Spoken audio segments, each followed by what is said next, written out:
Hi everyone, welcome back to my channel. তো আজকে আমরা চলে যাচ্ছি বাড়ি। হ্যাঁ, এটাই হচ্ছে আমাদের জয়পুর ফরেস্টের লাস্ট ডে ব্লগ। তো আমরা বাড়ি চলে যাচ্ছি, ভীষণই মনটা খারাপ লাগছিল। আর সেদিন আমাদের চেক আউট ছিল হচ্ছে মিনিমাম 11টার দিক করে, কিন্তু আমরা বেরিয়েছি ওই 12:30টার দিকে। অসুবিধা ছিল না, কেননা সেদিন প্রায় সবাই চলেই গেছিলো বাড়িতে। পরের দিন ছিল ভোটের রেজাল্ট, তো সেই কারণে সবাই রিসর্ট থেকে চলেই গেছিলো। দুদিনের ছুটিতে এসছে আবার কি, কিন্তু আমাদের এই দুদিনের ছুটিটা যে এতটা ভালো কাটবে মানে বলার মতন ছিল না। খুবই মজা করেছি, খুবই মন খারাপ লাগছিল।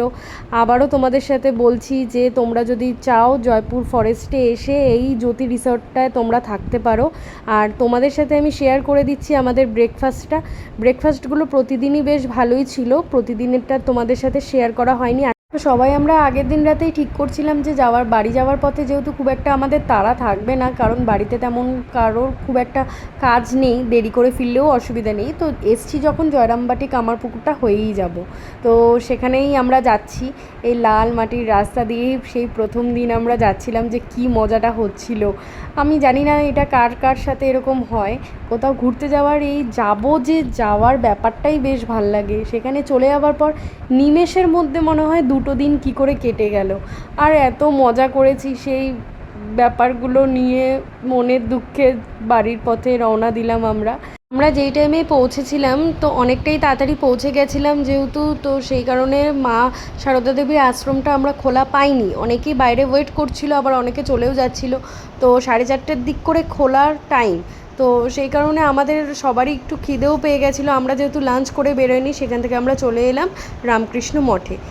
তোমরা সকলেই জানো যে এইসব জায়গায় মঠ আশ্রম এসব জায়গায় ভিডিও অ্যালাউ করে না। তাও তোমাদের সাথে যদি কিছুটা শেয়ার করতে পারি এই ভেবে আমি কিছুটা ভিডিও তোমাদের জন্য তুলেছি। আর আমাকে ওখান থেকে বলা হয়েছিল ভিডিও করতে না, তো স্বাভাবিক ব্যাপারে সেটা বলারই কথা। তো আমি আর তখনই বন্ধ করে দিয়েছি, আর ভিডিও করিও নি। তো তোমাদের সাথে আমি একটা খুব ভালো জায়গাও শেয়ার করলাম, একটা ভালো রিসর্টও শেয়ার করলাম। তোমরাও যাও, ঘুরে এসো, দুদিনের হাতে ছুটি নিয়ে ফ্যামিলির সাথে, বন্ধু বান্ধব, নিজের লাইফ পার্টনারের সাথে টাইম কাটিয়ে এসো।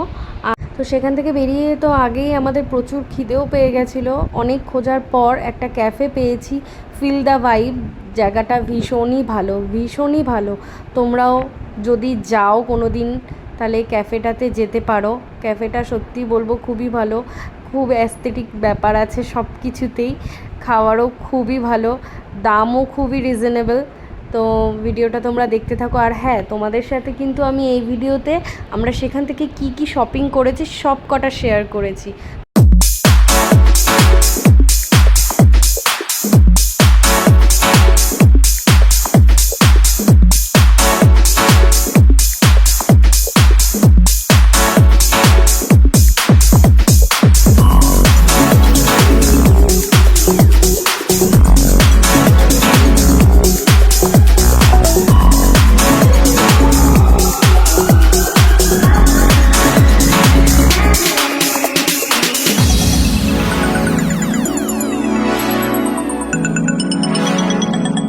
তো আগের ব্লগেই তোমাদের সাথে আমি কনিষ্ক দোকানটা আমি শেয়ার করেছিলাম, সেখান থেকে আমরা শাড়ি নিয়েছি।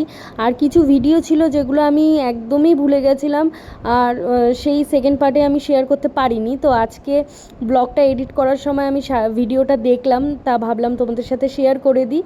তো এই কলাক্ষেত্রগুলোর দাম হচ্ছে 5,000 থেকে শুরু। যেমন দাম তেমনি শাড়িগুলো ভীষণই ভালো। আর কলাক্ষেত্র 5,000 টাকা মানে একদমই ঠিকঠাক দাম, কারণ এইসব শাড়িগুলোর ভীষণ দামিও হয় যদি তুমি অরিজিনাল নিতে চাও। তো সেই কারণে এটা খুবই ভালো। এখান থেকে আমরা 2টো শাড়িও নেওয়া হয়েছিল। আর এখানে দিদি তোমাদেরকে দেখাবে আমরা ওখান থেকে কি নিয়েছি। অনেক সবার জন্য গিফটও কেনা হয়েছে। It's a little like food, yeah, that's alright. When I see you, she's still on my side. And we're standing on the curb of the parking lot, talking about our lives and the futures we've got. And she says, don't you worry, you're only 19, so why you in such a hurry? And it's a parking lot sunrise, with a girl who says that she might just have me on 10. We're into an hour, under a parking lot sunrise, with a girl who says that she might just have me on 10. We're into an hour.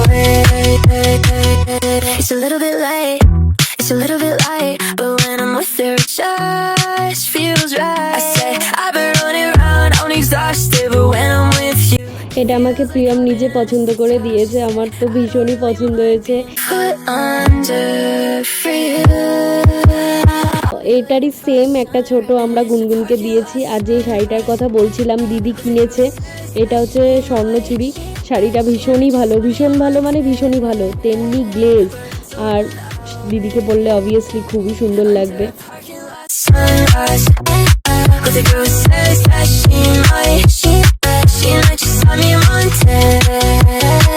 তো এই সুন্দর সুন্দর চুড়িদারের পিসগুলো আমাদেরকে দিদিই দিয়েছে, সেখান থেকে গিফট করেছে। সবকটা চুড়িদারের মধ্যে সুতোর কাজ করা রয়েছে, খুবই সুন্দর, আমাদের তো ভীষণ পছন্দ হয়েছে। তো ভিডিওটা তোমাদের যদি খুব ভালো লেগে থাকে তাহলে প্লিজ লাইক কমেন্ট শেয়ার করে দিও। নিউ ভিউয়ার্স সাবস্ক্রাইব করে দিও, যারা সাবস্ক্রাইব করেছে তাদের অনেক ভালোবাসা।